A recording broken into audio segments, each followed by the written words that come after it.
Greetings, my dear viewer. You're on the channel The Price of Cheating.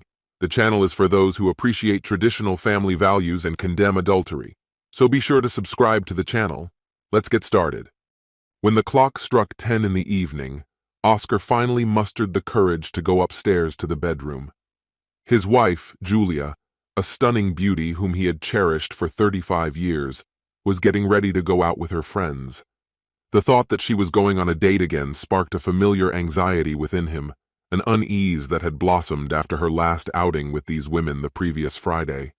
He wasn't prepared to accept this new weekly ritual. Julia caught the troubled look on his face and sighed wearily. "I hope you're not going to start complaining again." Oscar's gaze shifted to the alluring dress laid out on the bed and the blue lingerie she was showing off. She looked absolutely breathtaking. "I've never seen that before," he remarked, unable to hide his surprise. For a moment it seemed as though Julia flinched awkwardly. "Of course you haven't. I bought them just this week." After a brief pause, full of contemplation, Oscar walked into the bathroom and returned, tossing her usual lingerie into the laundry. In his hands he held a bra and panties made of plain cotton. "So this is what's normal for your husband?" he asked, his tone laced with irony. "But tell me, are you happy you bought that?" He gestured towards the delicate blue bra and the matching lace panties. "For some random guy you don't even know?" His eyes bore into her with a hint of accusation. Julia's reaction was immediate. "Not yet," he added, letting the silence linger in the air. "Unless," he continued, his voice low and calculated, "it's just another girls' night out. Or maybe you're planning to meet someone special there. Something like a date?" She stared at him with disbelief written all over her face. "No!" she exclaimed, her voice rising in protest. "There can't be anyone else. How could you even think such a thing?" Oscar leaned back, carefully choosing his words as he addressed her. "In the company of your friends, you wouldn't dare dance with other men, talk to them, kiss them, or let them get too close, right? What makes you think I would ever allow that?" His tone was controlled, but Julia could feel the tension mounting. "I think it's because I know more about your friends than you might think," he replied, his voice steady and firm. "Really? You're talking about an unmarried woman, a couple of divorcees, and yourself? Do you honestly believe they wouldn't try to pull you into their world of casual flings? How dare you judge them?" Julia's eyes flashed with anger. "No, I'm not judging them," he responded calmly. "They, like you, have the freedom to choose." A look of suspicion crossed her face. "But you're suggesting that I shouldn't go. Is that the choice you're offering?" "And yet I'm saying that it is a choice," Oscar clarified, his gaze unwavering. "I just think that the kind of behavior they represent isn't fitting for a married woman. They'll get you into a situation that could spell trouble for us." "Are you really suggesting that spending time with my friends could jeopardize our marriage?" she asked sarcastically, disbelief in her voice. "Don't be so insecure. I'll always come back to you. Why does this bother you so much?" The unspoken tension hung between them, as the weight of his concerns settled over the room. Oscar's heart pounded with anxiety as he watched Julia prepare for her night out. She was undoubtedly the most stunning woman he had ever known, and the thought of her heading to a club with a group of single women he didn't trust sent a chill down his spine. The combination of flirtatious men, flowing drinks, and a carefree atmosphere seemed like a recipe for disaster. "Wait," he said, raising his hand to stop her as she turned to respond. "Our marriage is already hanging by a thread because you think that this—" He made a vague gesture toward her daring outfit, leaving little to the imagination. "Is something your husband should just accept?" Julia, unfazed, continued applying her makeup. "I promised to meet them at 10, and you're making me late with this conversation." He persisted, his voice tinged with desperation. "You also promised to respect your husband," he replied sarcastically. "Are your friends' feelings more important than mine?" "What's gotten into you?" she snapped back, irritation flashing in her eyes. "I'm just going out for a drink with friends. Now please, drop it and get some rest." Taking a deep breath, Oscar tried to contain his frustration. "I want to trust you, but every Friday night, I sit at home worrying whether you'll cross the line with some random guy leaning against the bar." I'm not like that. She opened her mouth to retort, but he cut her off. I can't shake this feeling, especially after Barbara bragged about her wild escapades on social media this week. It's hard to ignore. Tension hung in the air, and Oscar realized that tonight wasn't just about a night out, it was a turning point, and he couldn't shake the sense that they were standing on the brink of something dangerous. She was one of your closest friends, and that's what she's been up to lately. How soon will you convince yourself it doesn't matter if I never find out? Julia sat speechless, her eyes wide with disbelief. Oscar pressed on, frustration bubbling within him. If you want to dance on the dance floor, I'll go with you. But if you're planning to mess around with strangers, let's be honest, we can end this right now. His words hit her like a slap. Now you're just insulting me, Julia responded indignantly. No, I'm being honest. I can't believe you don't feel torn when you're with some guy, or when you share a kiss with a clean-shaven stranger looking for a fleeting connection, or worse, something more. Oscar paused, searching her eyes for a glimmer of understanding. I want to believe you haven't crossed that line yet, but I need you to choose. Go out or stay home. The choice is yours. But remember, I have a choice too. If you decide to leave, don't expect me to sulk when you come back. That's it. He laid it all out for her, giving her a chance to understand what was bothering him, to see his desire to make their marriage strong. But she turned a blind eye. Now she was faced with a choice, him or her friends. This is a terrible joke, Oscar, she replied, her voice burning with rage. This isn't a joke, he replied, his tone low and steady. If you want to dress like your wild divorced girlfriends and hit the bars every Friday night, that's your choice. But let's be clear. The thought of sitting here waiting for you to come home with some stranger's mark on you isn't the life I envisioned for myself. He turned toward the door, his resolve hardening. I have things to take care of.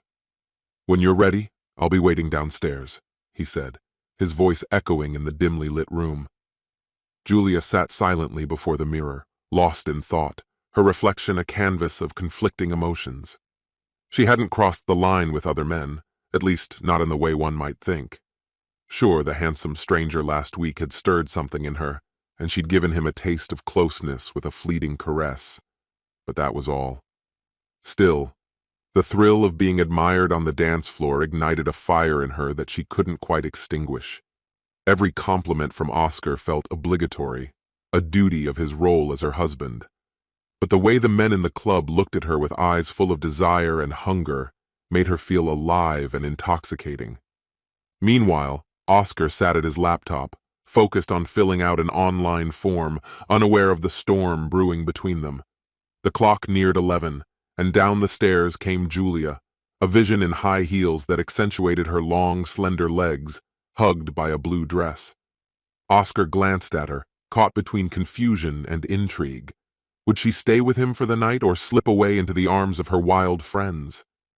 A heavy silence hung in the air as she hesitated, weighing her options. Finally, after an agonizing moment, she broke the silence. I'm already late. Let's discuss this tomorrow, she said with a note of uncertainty in her voice. Oscar slowly shook his head, retreating back into his digital world, his indifference cutting through the tension. With uncertainty and defiance, Julia took a step toward the door, wondering if her husband was truly ready to let her go. The front door slammed shut behind her, a sound so final that Oscar barely had time to react before he filled out the form, pressed submit, and attached the link to his email. With a heavy heart, he climbed the stairs, packing his things into a couple of suitcases. The decision was made. On Monday, he would accept the tempting job offer in the Caribbean. While waiting for the taxi, he sent a message to the family group chat, a quiet farewell to the life he once knew. Hello, everyone. I wish I could share this news in a better way, but I need to inform you of something important. Julia has clearly stated that she craves thrills and adventures that I can't provide. I've sent her the link to our divorce papers. It's truly been an honor to be part of your lives, but I believe it's best for me to step aside and not stay in touch. With one last task on his mind, he approached the printer, pulled out a sheet of paper, and scrawled a note at the bottom.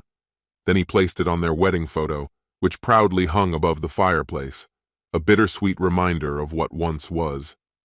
Taking a deep breath, he turned off his phone and stepped outside to wait for the taxi.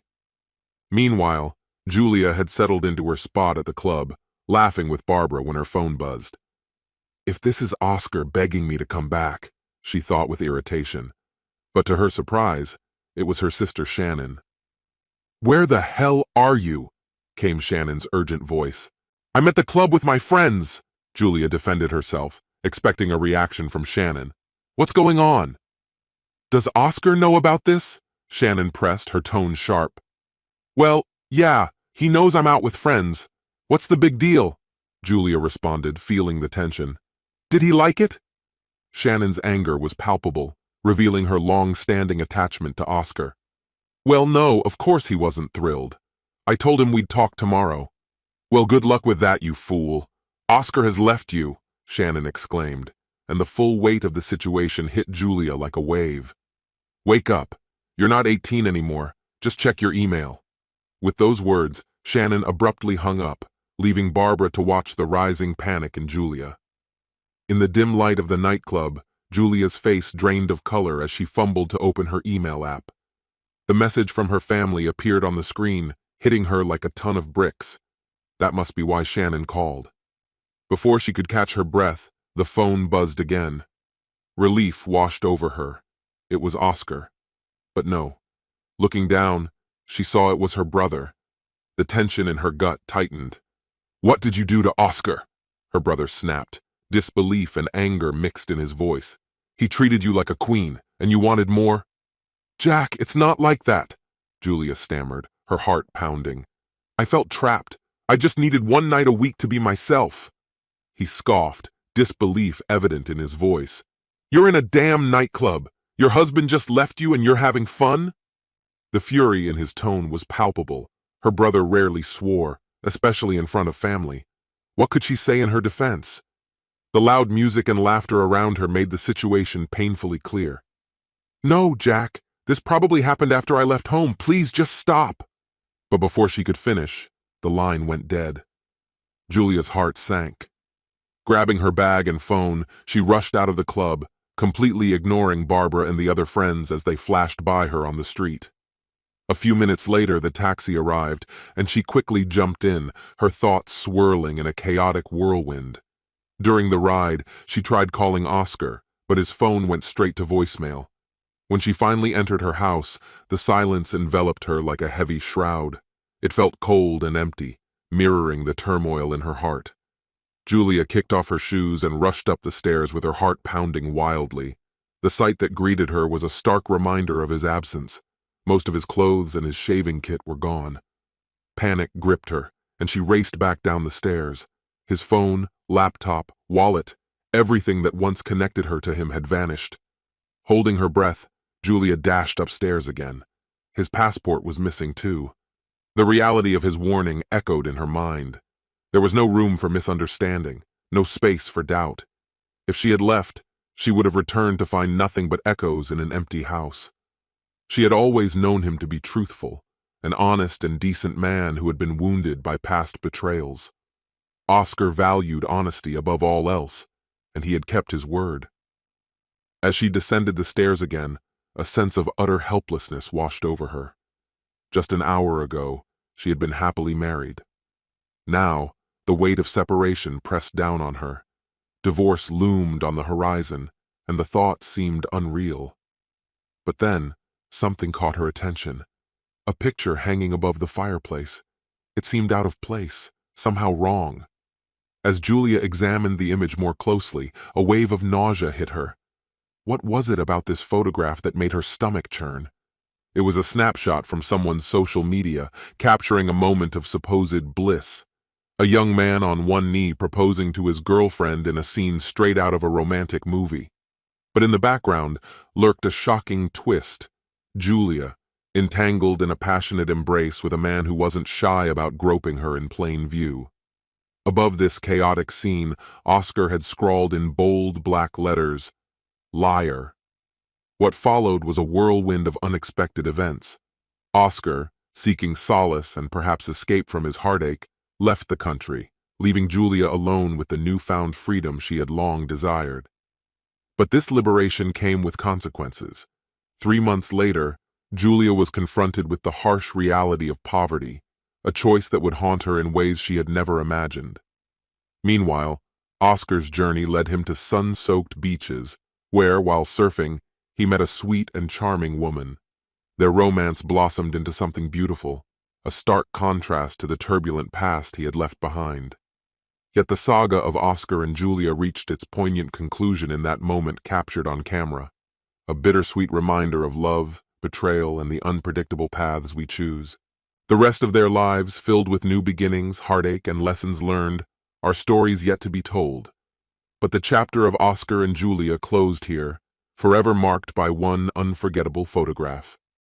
This concludes the story. If you like it, then put your powerful like and subscribe to the channel. Greetings, my dear viewer. You're on the channel The Price of Cheating. The channel is for those who appreciate traditional family values and condemn adultery. So be sure to subscribe to the channel. Let's get started. It was time to leave, but I wasn't about to rush. "I'll leave when I'm ready," I said, determination welling up inside me. "Damn it, Thomas!" Anna snapped, her patience worn thin. "Stop pestering me!" "I need to meet with Sir Stephen," I pleaded, a hint of desperation creeping into my voice. "My job could be on the line." "Maybe you should get a real job then," she teased, her eyes flashing as she turned her attention back to the 2 burly men she had been flirting with, effectively dismissing me. "Your husband's just a weakling," one of the thugs sneered, towering over us with a menacing grin. I clenched my jaw, fighting the urge to engage him. I told myself this wasn't the time, even as Anna's loud laughter mingled with his. They were wrong, terribly wrong, but now wasn't the moment to correct them. "Thomas, if you want to leave, then let's go," she finally agreed, and I let out a quiet sigh of relief, though it was short-lived. "Get the car," she ordered, her tone leaving no room for argument. Furious, I rushed to the parking lot, adrenaline coursing through my veins. As I stepped out of the club where we had spent the last few hours, I cursed under my breath. They were still there, the 2 brutes lingering around her, laughing and joking, their hands wandering where they shouldn't be. Anna didn't seem to mind, and it made me question why. Was it about maintaining a public image? Or was there something else at play? Navigating the noisy streets of the big city, I couldn't shake the feeling that we were being watched. Familiar faces who might recognize one or all of us. My heart raced with the hope that no one we knew would be among the crowd. "I don't think this is a very good idea, Anna," I protested, but my words went ignored. She slipped into the back seat, followed by the towering figure with the imposing face and the other stocky, rough-looking man who wedged himself next to her, effectively sandwiching her between them. In the spacious 5-seater car, their presence suddenly made it feel cramped, as if the 3 of them created a pressure cooker of tension. "Go home, Thomas," the stocky man said with a theatrical, mocking upper-class accent, a grin spreading across his face. Laughter erupted from the back seat, a cacophony of mirth filling the car, and I gripped the steering wheel so tightly my knuckles turned white. Anger simmered beneath my skin as I realized I had entangled myself with a woman from a wealthy family, but she had no idea what lay ahead. With a surge of frustration, I flung aside the silky bra that had mysteriously draped itself over the rearview mirror, a ridiculous symbol of their mockery. By the time I parked the car in the garage and returned to the house, Anna had upped her game. She had been systematically humiliating me for weeks, relishing my discomfort as if it were a sport. I had to remind myself to stay calm, knowing that one wrong move could cost me my job. The weight of her taunts bore down on me, and I could feel my patience fraying, the fragile balance between my sanity and my work hanging by a thread. Certainly, I was fortunate to work for Sir Stephen, but to marry his 40-year-old niece, Anna? Sir Stephen was a close friend of my uncle's, and had always treated our family well, so he arranged for Anna to marry me, hoping she would make a good wife. I kept repeating to myself, just close your eyes, like a mantra, to get through the day. But reality was far from simple. The 2 men slowly peeled away Anna's layers of clothing, leaving her in nothing but high heels and tight panties. Her figure was breathtaking, delicately slender yet irresistibly curvaceous, with her full breasts proudly on display, drawing their gazes like moths to a flame. They paused for a moment, savoring her beauty as if time had stopped. "Sit down and watch quietly, Thomas," she teased with a playful smirk, "or step aside and let real men take care of me." Technically, this was her domain. After all, I was just Sir Stephen's driver, trying my best to hold back from telling him about Anna's antics. I felt a surge of anger and indignation as I spun on my heels, unwilling to witness her brazen betrayal of her vows. Their mocking words echoed in my ears. "We'll satisfy you far better than your pathetic husband, and it won't take much effort." Anna twisted the knife with a cruel smile as I closed the door behind me, and clenching my fists in fury, raced down the hallway toward the office. "Hello, Thomas," I heard her voice, laced with amusement. When I entered the luxurious, book-filled study, I was greeted by the warm smile of Sir Stephen, a figure whose presence had graced this room alongside many world leaders over the past century. The air seemed thick with the echoes of important discussions and whispered secrets. "Good evening, sir," I replied, striving to match his majestic demeanor. "I must say, everything has unfolded just as you anticipated." His eyes twinkled mischievously. "Where's your wife? Does she still think I'm unaware?" "Indeed, she's convinced I'll forever tolerate her antics," I confirmed with a smirk. "Yes, and let's hope those two haven't left yet," he said, a sly grin playing on his face. "Are you sure you can handle them, or do you need backup?" "I'm more than capable, sir," I assured him, feeling my confidence rise. Even at his age, I knew Sir Stephen could still deal with his niece's mischief. "I suspect the three of them are in for a surprise." "Lead the way, Thomas," he said, a glint of excitement in his eyes as we prepared to face whatever trouble awaited us. "Let's go," he muttered, gesturing me forward like a reluctant guide leading a lost traveler to a place of past misfortune. I obeyed, and the weight of the moment descended upon us. The two guys thought they were kings of cool, swaggering around with bravado, but they were in for a rude awakening.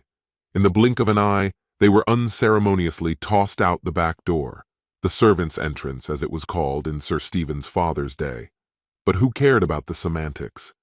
The exit served its purpose perfectly. The alleyway provided an appropriate backdrop for their humiliation. They scrambled to gather their scattered clothes, eyes wide with disbelief, faces bruised and limbs battered. Their pitiful state elicited little sympathy from me. They had done their part, and I was ready to move on.